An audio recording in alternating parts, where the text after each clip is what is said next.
Greetings and welcome back to the channel. It's the Cranky Arborist, back once again to help rescue TikTok from myths, bad practices, and scientific ignorance, one tree and landscape plant at a time.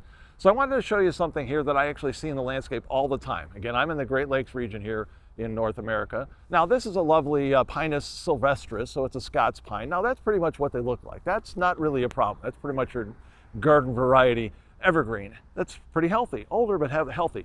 This, on the other hand, well, gee golly whiz, that doesn't actually seem to look very good. So these trees here, what the heck is going on with that? And why does it seem to be limited to the bottom of the tree? Well, there's some very specific, very easy and understandable reasons why that does happen. Now again, I owned a premium services landscaping company for 20 years, but about 12, 14 years ago, I decided to stop planting Colorado blue spruces because they were susceptible to this.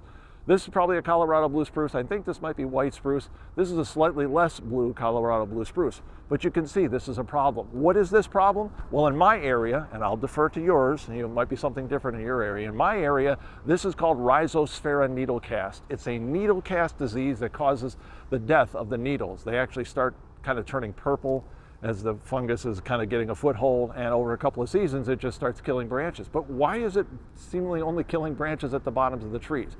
Very simple reason for this. The reason is most fungus needs moisture, and at the base of the trees, all these surrounding trees are actually, and when they're all clustered together like this, there's very little air movement at the base of the tree, so it doesn't dry off the needles.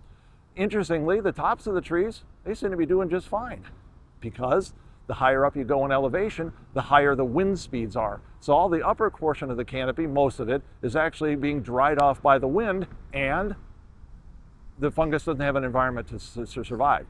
Plus, sometimes people will use large sprinkler systems and water will drift onto the needles and keep them wet. You don't want this because you'll give the fungus a place to grow. So again, it doesn't kill the tree. And if you remove all the dead branches, eventually you end up with a Christmas tree on a telephone pole, which is lovely looking, which is why I stopped planting them. So this is very susceptible. If you insist on designing with something like a Colorado blue spruce, maybe give them more space so that there's more air movement in and around the lower branches, or if there's any number of reasons. So if you feel no wind where you're at, maybe you don't want to plant them there. You want to plant something that's more resistant to that. So anyway, this is why you see the bottoms of trees die, especially on blue spruces, because they're susceptible to Rhizosphaera needlecast. So keep the air movement and the water away from the lower portions of some of these trees, and maybe have a chance that they might survive. So thanks for joining me. It's a Cranky Arborist. If you like longer form videos, you can find me on Rumble. My channel is Nose to Nose with Nature, no spaces, and we'll keep coming on with these tips so you can figure out what's going on in your yard so you can do the right thing, both now and in the future. See you in the next episode.